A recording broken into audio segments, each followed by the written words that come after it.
Presiden Prabowo menjadi salah satu pemimpin negara yang berpidato di konferensi tingkat tinggi PBB untuk penyelesaian damai masalah Palestina. Dalam pidatonya, Presiden Prabowo menekankan kembali bahwa Indonesia mendukung negara Palestina dan solusi dua negara untuk perdamaian di wilayah Palestina dan Israel. The ongoing unbearable tragedy in Gaza. Thousands of innocent lives, many of them women and children, have been killed. Famine looms. Human catastrophe is unfolding with our eyes. We condemn all acts of violence against innocent civilians. Therefore, it is today with dignity that we gather to take our historical responsibility. This responsibility speaks not only to the fate of Palestine, but also to the future of Israel, and also the very credibility of the United Nations. We condemn all violence against innocent civilians. Therefore, Indonesia once again reiterates its commitment to the two-state solution in the Palestine problem. Usai pidato di konferensi tingkat tinggi PBB, Presiden Prabowo akan berpidato pada sesi debat umum sidang Majelis Umum ke-80 PBB di markas besar PBB New York. Pidato berlangsung pukul 9 waktu setempat atau Selasa malam, pukul 20 waktu Indonesia Barat. Sidang Majelis Umum tahun ini dipandang sebagai momentum penting bagi Indonesia untuk kembali menegaskan peran aktifnya di forum multilateral tertinggi dunia. Ketua DPR RI Puan Maharani menantikan pidato Presiden Prabowo Subianto di sidang umum ke-80 PBB. Kata Puan, pidato Presiden di forum PBB menjadi hal yang ditunggu-tunggu mengingat setelah 10 tahun Presiden RI tak hadir dan menyampaikan pidato. Tentu saja akan banyak hal yang disampaikan oleh Presiden Prabowo sebagai Presiden Republik Indonesia yang sudah dipersiapkan oleh pemerintah. Ya, mungkin salah satunya yaitu terkait dengan isu Palestina. Saya juga belum tahu apa yang akan beliau sampaikan, namun ini merupakan pidato Presiden Republik Indonesia yang ditunggu-tunggu setelah hampir 10 tahun tidak ada Presiden Indonesia yang hadir di sidang PBB. Dari 7 Presiden Indonesia, 5 diantaranya pernah berpidato di sidang umum PBB, yakni Presiden Soekarno pada 30 September 1960. Bung Karno tampil di sidang umum PBB ke-15 di New York dengan pidato berjudul To Build the World Anew. Presiden Soeharto pernah berpidato 2 kali dalam forum sidang umum PBB, yakni pada sidang Majelis Umum ke-47 PBB pada 24 September 1992 dan pada September 1995. Presiden Megawati Soekarno Putri 2 kali hadir dalam sidang umum PBB, yakni pada 2001 dan 2003. Momen sidang umum 2001 menjadi istimewa karena digelar hanya beberapa hari setelah serangan 9 September di Amerika Serikat. Presiden Susilo Bambang Yudhoyono tercatat aktif hadir dan berpidato dalam sejumlah sidang umum PBB sepanjang masa pemerintahannya. Pertama pada sidang umum ke-62 pada 2007, kemudian sidang umum ke-63 pada 2008, terakhir pada sidang umum ke-68 PBB pada 25 September 2014. Sementara itu, Presiden Joko Widodo memang pernah berpidato dalam sidang umum 2020 dan 2021 secara virtual karena dunia tengah dilanda pandemi. Pada 2022 hingga 2024, Indonesia diwakili Menteri Luar Negeri Retno Marsudi di sidang umum PBB. Tim Liputan, Kompas TV.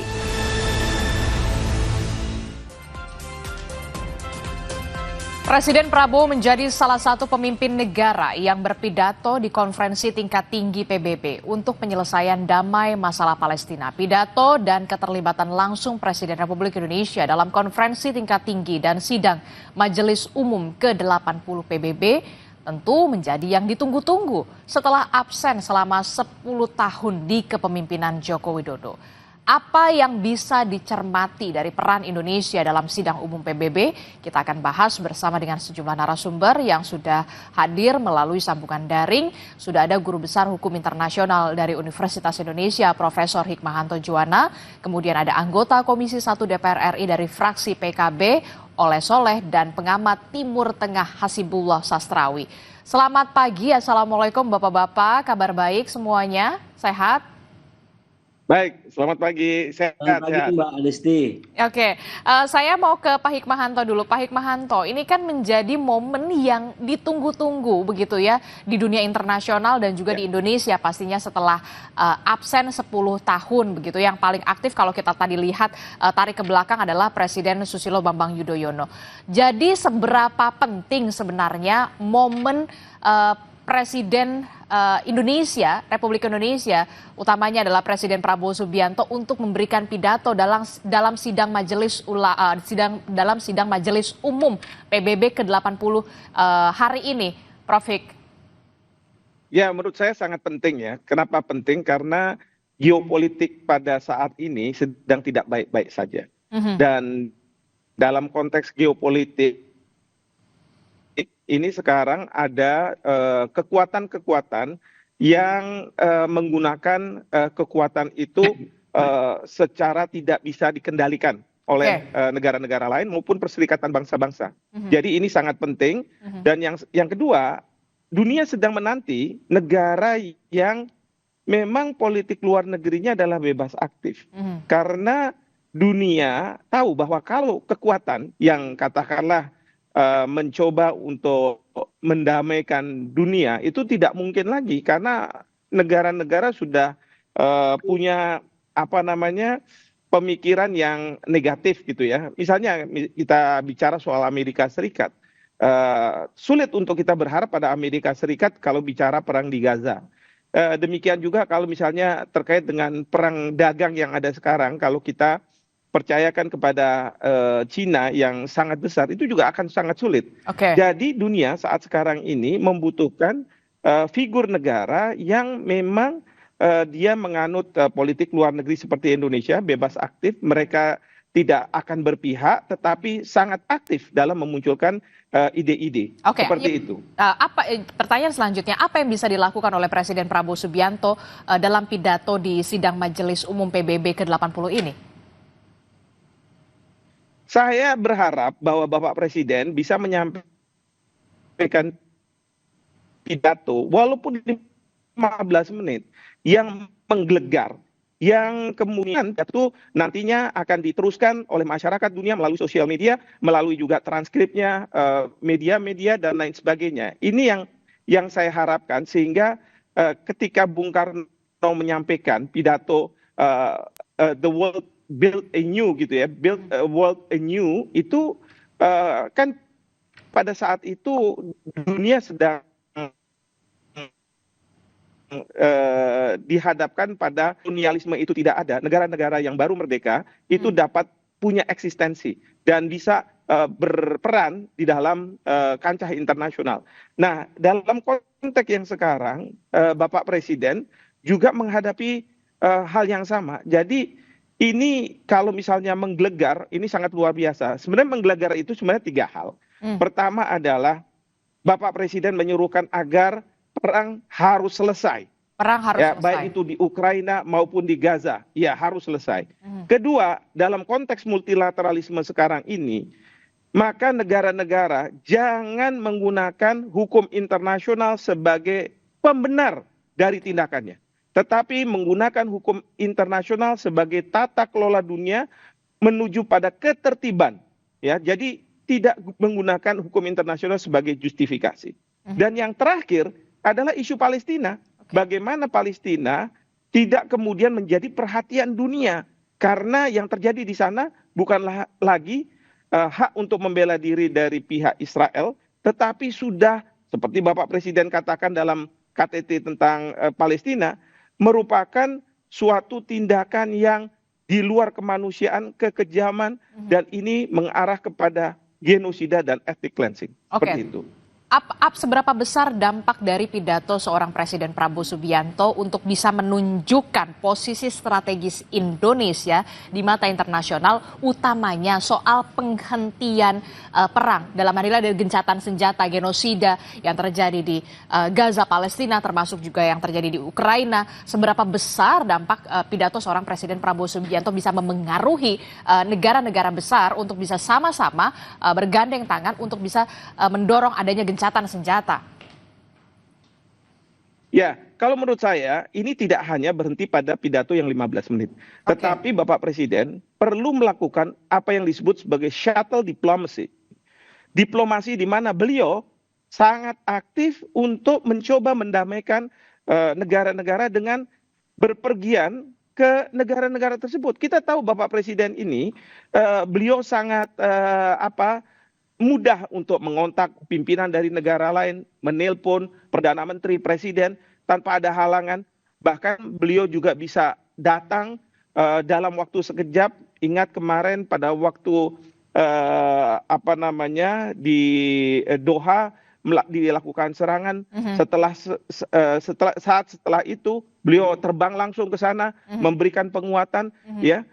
Beliau juga tidak segan-segan, misalnya datang ke Cina hanya dalam waktu beberapa jam dan kemudian kembali lagi ke Indonesia. Jadi ini yang disebut sebagai shuttle diplomacy, yang Bapak Presiden bisa bertemu dengan banyak pemimpin untuk mencoba mendamaikan apa yang terjadi di dunia ini, seperti itu. Oke, saya bergeser ke Pak Hasibullah. Pak Hasibullah, ini kan kalau kita lihat ya, Presiden menyuarakan penghentian kekerasan atau kejahatan kemanusiaan yang ada di Gaza, Palestina di konferensi tingkat tinggi PBB, walaupun memang pidatonya cukup singkat, hanya 3 menit kalau tidak salah, sebelum nanti akan ada pidato 15 menit di sidang Majelis Umum PBB. Menurut Anda, sudah tegaskah kemudian posisi Indonesia dari pidato Prabowo tersebut yang 3 menit sudah kita saksikan bersama, Pak Hasibullah? Iya, sebelum saya lebih spesifik mengukur sejauh mana ketegasan dan ide yang disampaikan dalam KTT semalam, mungkin penting bagi kita semua, bagi masyarakat untuk memberikan gambaran bahwa memang Presiden akan punya kurang lebih 2 forum yang akan digunakan untuk pesan-pesan penting, yaitu yang semalam dan yang nanti malam. Nah, pesan-pesannya menurut saya tidak lebih kita harapkan dari 3 hal, yaitu di ranah global, di ranah regional Timur Tengah secara khusus, dan ASEAN secara umum. Dan 3 isu di 3 ranah itu harus digunakan, harus menghadirkan yang kita sebut sebagai perspektif keindonesiaan. Jadi yang disampaikan oleh Pak Profesor tadi, Prof. Hikmahanto, bagaimana beliau memberikan pandangan di tingkat global. Misalkan kita lihat di tingkat global ada 2 isu krusial, yaitu tentang kerentanan dan dan perubahan peta.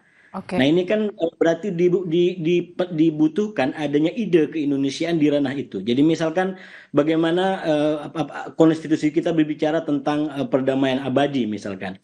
Bagaimana kita juga bicara tentang nasionalisme kemanusiaan. Yang kalau kata Bung Karno itu dengan mengutip Gandhi, walaupun kita sangat cinta tanah air, tidak berarti kita merendahkan tanah air yang lain, karena padanya paling tinggi adalah kemanusiaan. Nah menurut saya dalam konteks global sekarang yang sangat rentan, lalu seakan-akan orang dengan senjata kurang menghargai yang lain, maka ide-ide dengan perspektif keindonesiaan di ranah global itu menjadi sangat krusial untuk disampaikan dalam 2 momen yang tadi malam itu tentang Palestina dan yang nanti malam itu yang mungkin bisa lebihnya. Dan yang kedua itu di ranah Timur Tengah yang sebagian idenya tadi telah ditanyakan, telah disampaikan oleh Presiden kita tentang two-state solution. Mbak, kalau kita amatin, saya mengamatin KTT semalam dimulai dari jam 02.12 waktu Indonesia sampai kurang lebih jam 5.29. Dalam hitungan kurang lebih ada 3 jam 17 menit di mana forum ini dipimpin oleh Prancis dan Arab Saudi, dan luar biasa menurut saya karena selain pembicara utama, jadi ada Presiden Macron, ada kemudian dari Arab Saudi, ada dari Sekjen PBB, lalu kemudian dari Majelis Umum, dan yang kelima juga dari otoritas Palestina, dan di luar itu ada pemimpin-pemimpin dunia yang dihadirkan di dalam 3 jam 17 menit ini. Nah, kalau kita ingin mengukur sejauh mana keberanian atau keutuhan idenya tentang solusi 2 negara, yang pertama sudah pasti secara umum ini adalah ide tentang solusi dua negara yang menginginkan Israel dengan Palestina itu berdampingan secara damai. Tapi kalau jeli kita baca, ini dosisnya agak berbeda satu sama lain. Misalkan Prancis, karena dia kata Prof. Hik tadi memang punya sejarah dengan Israel dan Timur Tengah, dia betul-betul coba melakukan perspektif yang berimbang di antara Israel dengan Palestina, bahkan di antara Hamas juga gitu. Dan pengertian berimbang begini, dia tidak ingin dituduh oleh Israel dan negara-negara Arab bahwa dia berpaling dari mendukung Barat dan Israel menjadi mendukung Arab dan mungkin bangsa lain. Dia tidak pada posisi itu. Dia tetap pada posisi satu, bahwa Prancis mendukung itu tetap dalam kerangka dukungan kepada Israel. Justru ini cara kami membela Israel agar Israel tidak berada dalam permusuhan dunia. Jadi bahkan Macron sampai menggunakan perspektif korban, ya. Itu kalau kita amatin pidatonya yang kurang lebih 30 menit, dia gunakan perspektif korban. Bagaimana dia ketemu dengan korban teror di Paris untuk memberikan empati kepada korban teror atau korban serangan 7 Oktober yang dilakukan Hamas. Jadi betul-betul coba diseimbangkan. Tapi, nah ini, yang berbeda adalah bedanya kalau dengan Trump dan katakanlah Israel yang tetap dengan cara-cara satu negara itu, bahwa Hamas itu ya harus ditumpas dengan cara-cara keras, gitu.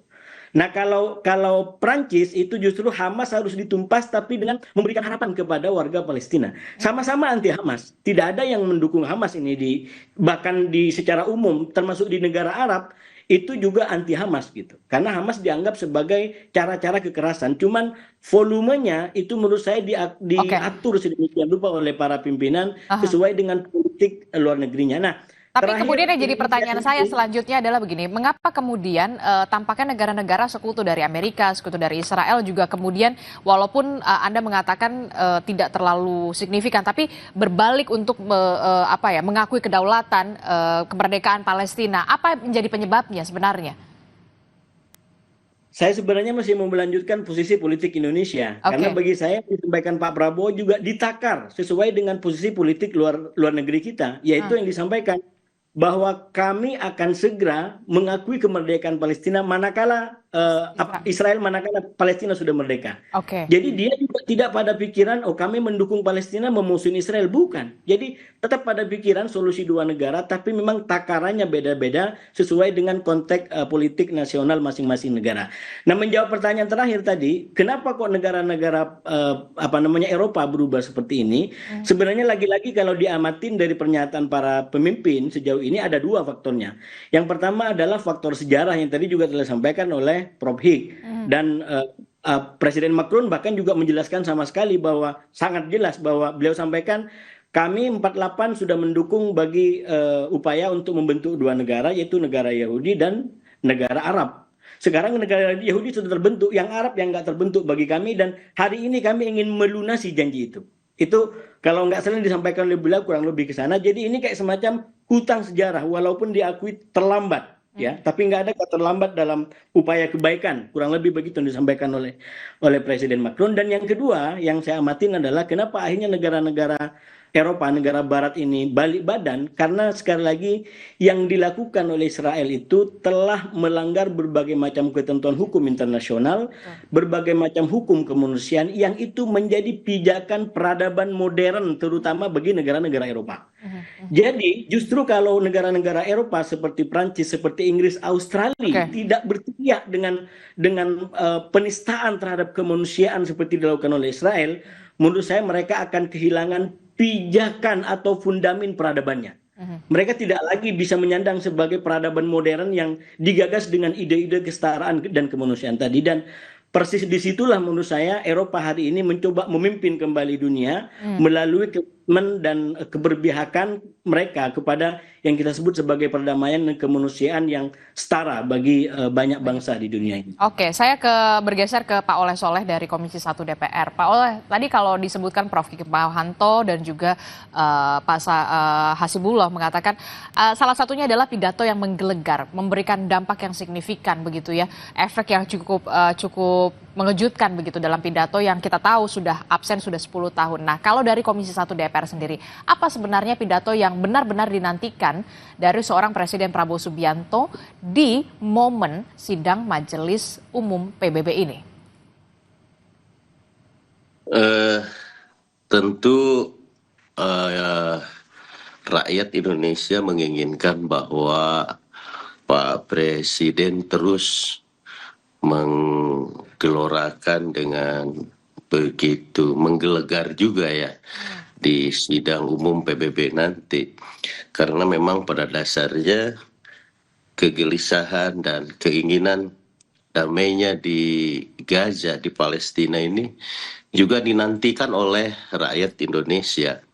Dan tentunya kita, rakyat Indonesia sesungguhnya merasa bahagia ketika melihat hari ini Eropa juga mendukung terhadap kemerdekaan Palestina.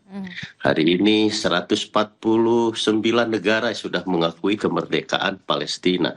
Dan tentu ini momen yang sangat penting dan tentunya akan menjadi sebuah catatan sejarah barangkali bagi diplomasi Indonesia di dunia. Nah, tentu secara global DPR juga menginginkan dan tentunya Pak Prabowo juga sudah mengetahui dan tentunya Pak Prabowo juga sudah punya trik dan beliau dengan diplomasi luar negerinya yang begitu kalau saya katakan begitu canggih, saya rasa beliau sudah tahu dan akan berbicara apa di forum PBB gitu. Nah, bahwasanya Pak Prabowo juga betul kata tadi Pak Hasbiallah, hari ini itu tidak lagi etnis bicaranya, adalah soal kemanusiaan. Dan mudah-mudahan ini dengan urutan ketiga Pak Prabowo ini menunjukkan bahwa statement Pak Presiden ini ditunggu-tunggu gitu oleh para peserta di PBB.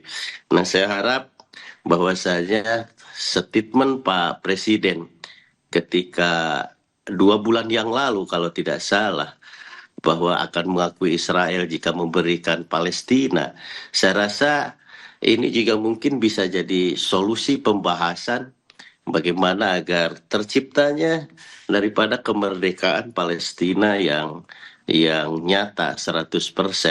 Saya rasa Pak Presiden sudah mengetahui dan sudah paham betul narasi-narasi yang akan disampaikan di forum PBB. Oke, itu pertanyaan selanjutnya. Kemudian benarkah kemudian sidang Majelis Umum PBB ini bisa mewujudkan kedamaian di Gaza, Palestina dan juga kemerdekaan di Palestina, penghentian gencatan, kejahatan kemanusiaan, termasuk juga dari pidato dari Presiden Prabowo Subianto dan juga kemampuan diplomasi dari seorang Presiden Prabowo Subianto. Tapi jangan dijawab dulu Bapak-bapak, kita akan jeda dulu, usai jeda kami akan kembali.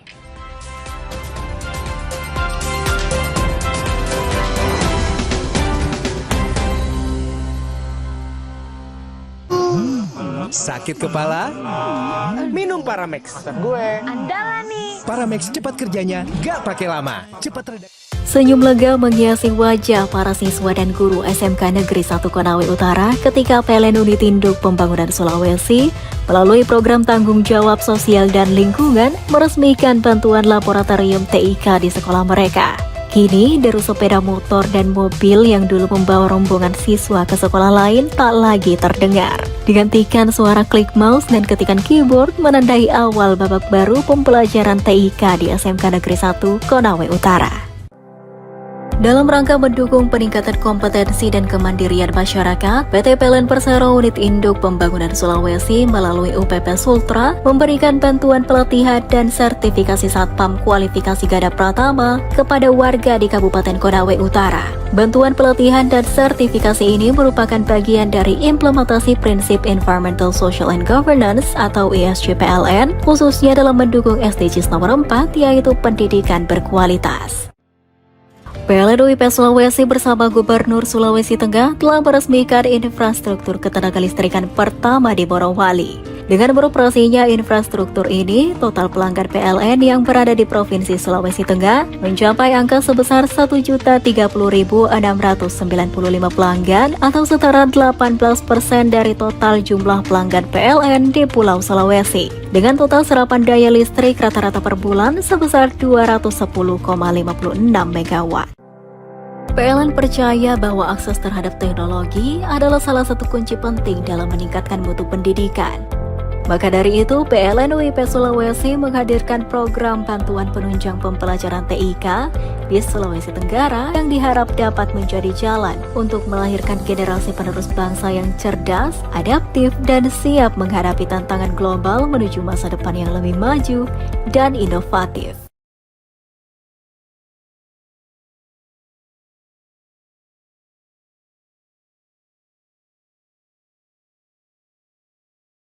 Goreng ori. Nikmatnya Indonesia banget. 4 rasa lebih berasa.